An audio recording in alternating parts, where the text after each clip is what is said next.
ये जो कल हम लोगों ने ट्रेड ली थी US 100 की, इससे पहले हालांकि मैं आपको बताऊं, ये इसके जो मैंने एनालिसिस करे थे ना, वो कल ही करे थे। जब हम कल वो वाली ट्रेड का मैं बता रहा था कि ट्रेड का वो ट्रेड मैंने कैसे ली थी 1:10 वाली, तो उसी समय मैं इसके एनालिसिस कर रहा था। और कल के लाइव ट्रेडिंग सेशन में मैंने ये ट्रेड दी थी। ठीक है, इवन मैंने पोल वगैरह भी करा था हमारे ग्रुप के ऊपर कि क्या होगा, क्योंकि तीन केसेस होते हैं देखो ज़्यादातर कभी भी किसी ट्रेड के। पहला होता है कि स्टॉप लॉस पे जाएगा, दूसरा होता है टारगेट पे जाएगा, तीसरा होता है स्टॉप लॉस टच करके टारगेट पे जाएगा।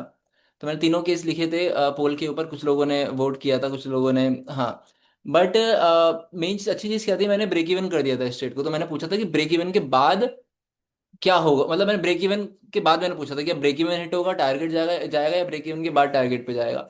बट ठीक है, चलो फॉर्चुनेट चीज एक अच्छी हुई। तो देखो यार, इसका रीजन बहुत सिंपल था ट्रेड को लेने का। Let's start it from the higher time frames to understand, क्योंकि देखो जितने बड़े टाइम फ्रेम होते हैं ना, उतनी ज़्यादा कन्विक्शन अच्छी आ जाती है, मैं ये कहूँगा। ठीक है, तो हायर टाइम फ्रेम से थोड़ा सा हम समझते हैं, हायर टाइम फ्रेम से थोड़ा सा समझते हैं कि किस तरीके से इसको हम मैंने इसको समझा था। ठीक है, तो वही सेम देखो। अच्छा, ये तो हमारी कल आई है क्लोजिंग इवन नीचे। ये कल की क्लोजिंग है ना, हाँ ये तो कल की क्लोजिंग है। तो इसके अंदर तो ये वन आवर्ली टाइम फ्रेम ऐसे बुलिश ही था मेरा। मैं ये अलर्ट हटा देता हूँ, एक मिनट रुको। वन आवर्ली टाइम फ्रेम मेरा क्लियरली बुलिश ही था। ठीक है, वन आवर्ली टाइम फ्रेम तो मेरा क्लियरली बुलिश ही था यहाँ पे। ठीक है, तो ये मेरा बुलिश था। ठीक है, फोर आवर्ली टाइम फ्रेम अगर मैं देखूँ, तो फोर आवर्ली टाइम फ्रेम में मुझे एक चीज़ कल दिखी थी। वो ये दिखी थी यहाँ पे, अगर मैं रिसेंटली देखूँ, तो ये मेरी एक इम्पल्स वेव क्रिएट हुई थी। ठीक है, यहाँ से ये पूरी एंटायर इम्पल्स, मतलब इधर से आई थिंक, हाँ इधर से, ये पूरी नहीं, इधर से भी नहीं है, ये ब्रेक ऑफ स्ट्रक्चर है थोड़ा सा, इसके बाद यहाँ से है। ये इम्पल्स वेव मेरी क्रिएट हुई थी, ये मेरी करेक्शन थी, ये मेरी इम्पल्स थी, राइट, ये मेरी इम्पल्स थी।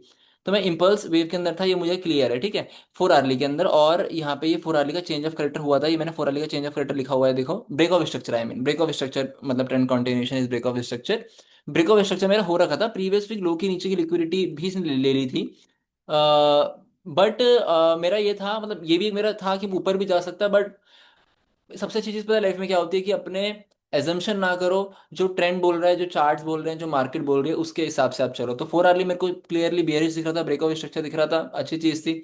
वन आवर्ली टाइम फ्रेम के अंदर गया मैं, वन आवर्ली टाइम फ्रेम के अंदर मैंने मार्क करी एक इम्पल्स वेव, तो वन आवर्ली की भी यही वेव थी। वन आवर्ली की वेव मेरी ये थी, तो मैंने इसके अंदर ऊपर से लेकर के नीचे तक, इधर तक ना, यस ये मेरा भी गैन गैन शिफ्ट हो गया, इधर तक ही मैंने खींचा था। तो ऊपर से लेके नीचे तक, इधर से मैंने एक गैन बॉक्स खींचा। गैन बॉक्स बेसिकली क्या है, एक simple version of fib retracement है। फिब रिट्रेसमेंट या फिर एक करेक्शन होता है ना, मार्केट में करेक्शन रूल्स होते हैं कि बड़े टाइम फ्रेम में मार्केट मार्केट कितना करेक्ट करती है, छोटे टाइम फ्रेम में कितना करेक्ट करती है। तो जैसे कि बड़े टाइम फ्रेम, मैंने हमेशा आपको बताया कि थोड़े से लेस वॉलेटाइल होते हैं, और जो छोटे टाइम फ्रेम होते हैं थोड़े से ज़्यादा वॉलेटाइल होते हैं। तो इसलिए छोटे टाइम फ्रेम में पुल बैक छोटा थोड़ा सा ज़्यादा आता है, और बड़े टाइम फ्रेम में थोड़ा कम आता है। बट मैं मेरे को तो एग्जीक्यूशन टाइम फ्रेम देखना है। तो और one hourly is also considered as LTF, which is a lower time frame. तो इसके अकॉर्डिंग अगर मैं देखूं, तो मेरा प्राइस प्रीमियम पे था यहाँ पे, मतलब मैंने ट्रेड इधर ली थी, प्रीमियम पे आया, नीचे आया। ठीक है, और फिर मेरे को ऐसा लग रहा था कि अगर वापस से प्रीमियम पे आ रहा है, तो छोटे टाइम फ्रेम में जब आप 15 मिनट के टाइम फ्रेम में आप देखोगे ना, तो आपको पता चलेगा कि यहाँ पे ना ऐसे कैसे करके, जब इंटरनली, जैसे कि एक्सटर्नल वेव तो ये है मेरी नीचे की। ठीक है, फिर ये मेरी इंटरनल वेव ऐसे ऐसे करके थी, फिर ये भी मेरी इंटरनल ही है। इंटरनल, और इंटरनल बहुत धीरे धीरे धीरे धीरे धीरे जा रही है, ऊपर लिक्विडिटी जनरेट कर रही है। जब प्राइस कभी भी धीरे मूव करता है, मतलब लिक्विडिटी जनरेशन हो रहा होता है। तेज मूव करता है, मतलब लिक्विडिटी टेकन, मतलब टेकन नहीं बोलूंगा, लिक्विडिटी लेने के लिए जा रहा है तेजी से, तो मौके नहीं मिलते किसी को भी, है ना। तो लिक्विडिटी जनरेशन हो रहा था। इसके बाद अगर हम कल से देखें, तो कल प्राइस 5 बजे के आसपास से मूव करने लगा, ऊपर गया ऊपर गया ऊपर गया। तो मैं सोच रहा था कि प्राइस ऊपर चला जा सकता है, ऊपर कोई फेयर वैल्यू गैप वगैरह यहाँ पे भी थे। इवन इवन इवन यहाँ पे भी हमें फेयर वैल्यू गैप के अंदर ही थे क्या, नहीं फेयर वैल्यू गैप तो नहीं था, लेकिन कुछ था, मुझे ऐसा लगा फोर आवर्ली में होगा मे बी। यस यस, यहाँ पे एक फेयर वैल्यू गैप था बड़े टाइम फ्रेम का। ठीक है, छोटे टाइम फ्रेम का फेयर वैल्यू गैप ऊपर था, ये ऊपर था, काफी प्रीमियम पे था। मैं वेट तो कर रहा था, देखो यहाँ तक प्राइस ऊपर इस वाले फेयर वैल्यू गैप तक आया, मैं तब जाऊं। बट मैं एक चीज़ क्या करता हूँ, अच्छी चीज़ कि मैं थोड़े से और भी इंस्ट्रूमेंट्स को अलाइन कर लेता हूँ। कभी मुझे ट्रेड लेनी होती है, सिमिलर इंस्ट्रूमेंट्स होते हैं। ठीक है, जैसे कि इसके साथ ही आप US 30 अलाइन कर सकते हो, जो जिसमें 30 कंपनीज हैं अमेरिका की, जिसे हम डाउ जोन्स भी बोलते हैं। US 500 कर सकते हो, वो बहुत ही पावरफुल है इंस्ट्रूमेंट, जिसमें 500 कंपनी है, जिसे हम standard and poor 500 companies of America बोलते हैं, सबसे बड़ा इंडाइस है इवन दुनिया का। ठीक है, तो ऑब्वियसली मैं उसको भी अलाइन करता, तो मैं उनको देख रहा था वो डाउन ट्रेंड में था, और इवन मैंने गोल्ड को अलाइन करा। तो गोल्ड ना काफी, मैं आपको एक चीज दिखाता हूँ पहले गोल्ड की, इसके साथ साथ ना मैंने कल गोल्ड में भी एक ट्रेड दी थी, और मैं गोल्ड में दो ट्रेड देने की सोच रहा था। मेरे को लग रहा था कि एक बाय की ये बन सकती है, सेल की ये बन सकती है, ठीक है। और हम बैठे थे लाइव, और इवन आप देखो तो मैंने इवन ये बोला था कि बाय की ट्रेड ज्यादा अच्छी हो सकती है, अगर मतलब मैंने बोला था अभी ऊपर यहाँ पे कोई अच्छी कंफर्मेशन आएगी 15 मिनट के अंदर, तब हम ट्रेड लेंगे, ठीक है। ये bullish engulfing type of scandal को क्लोज करता, बट वो नहीं आई। 15 मिनट का टाइम फ्रेम बहुत अच्छा टाइम फ्रेम होता है, अगर आप किसी कैंडल क्लोजिंग अगर आप देखना चाहते हैं, बहुत अच्छा टाइम फ्रेम होता है 15 मिनट्स का, उससे नीचे के रिलायबल नहीं होते हैं, ठीक है। तो वो नहीं आया, तो मैंने बोला अगर ये नहीं आएगा तो ये चलेगा, और आप फॉर्चुनेटली देखो तो ये कहाँ पे गया, मतलब इतना बढ़िया ये ट्रेड चली थी मेरी, 1:8 इवन, यस 1:8 इवन गई थी, बट ये नहीं ली थी हमने ट्रेड, ठीक है। तो फिर मैंने ये बोला था कि तो मैं इसके अंदर बाय करूंगा, लेकिन मैं US 100 के अंदर मैं सेल करूंगा। मैं बाय इसके अंदर तब करूंगा जब मुझे यहाँ सिग्नल मिलेंगे, तो मैं US 100 को फिर ट्रेड नहीं लूंगा अगर ये मेरा बाय बनता, बट यहाँ से ये मोमेंटम आ नहीं रहा, धीरे धीरे धीरे धीरे धीरे धीरे रो के नीचे ही गिर रहा था यहाँ पे। तो ठीक है, अब ये रो के नीचे गिर रहा था, तो फिर इसके बाद मैंने US 100 के अंदर देखा मुझे कोई अपॉर्चुनिटी दिखे, तो मैंने ये स्विंग हाई इसे बोल सकते हो, इसमें एक्सटर्नल लिक्विडिटीज होती हैं, तो ये स्वीप हुआ था। और स्वीप करने के बाद मैंने थोड़े और छोटे टाइम फ्रेम में आया।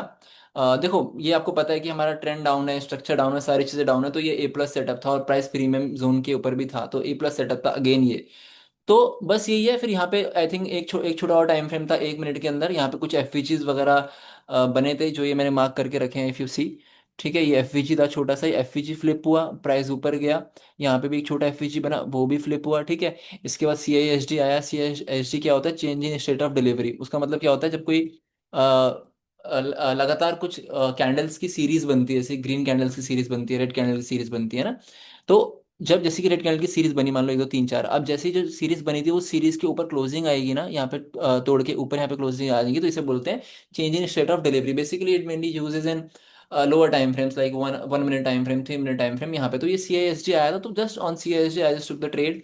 मैंने ट्रेड ली, इसके ऊपर मैंने SL डाला, ठीक है। और मेरा मेरा हमेशा जब मैं कभी भी ट्रेड लेता हूँ ना, तो मेरी कोशिश हमेशा से यही रहती है कि मैं जो है वो 1:1 मेरा आना चाहिए, बस मुझे उससे ज़्यादा कुछ नहीं चाहिए, तो मेरा 1:1 आना चाहिए मेरा। तो ये 1:1 आया मेरा, वैसे ही मैंने ब्रेक इवन शिफ्ट करा, उसके बाद ये मेरा जहाँ मर्जी जाए मुझे मतलब नहीं, ठीक है।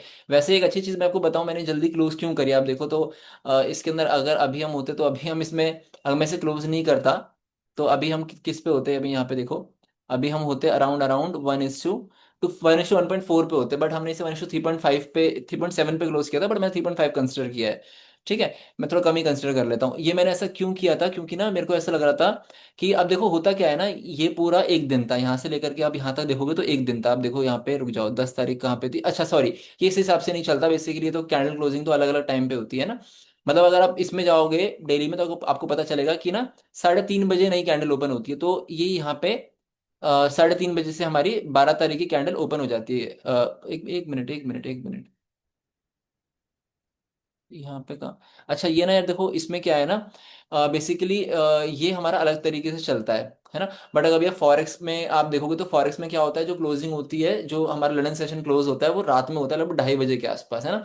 तो 2:30 बजे क्लोज होता है, 3:30 बजे हमारा न्यू सेशन ओपन होता है। तो 2:30 बजे 3:30 बजे यहाँ पे न्यू सेशन ओपन हुआ कहीं यहाँ पे, और जब न्यू सेशन ओपन होता है ना, तो मोस्टली ऐसा होता है कि मार्केट एक अलग डायरेक्शन में चलती है। जब जब ऑफ सेशंस होती है, ऑफ सेशन बोले तो जैसे न्यूयॉर्क का इंस्ट्रूमेंट है, तो लंदन में और एशियन में।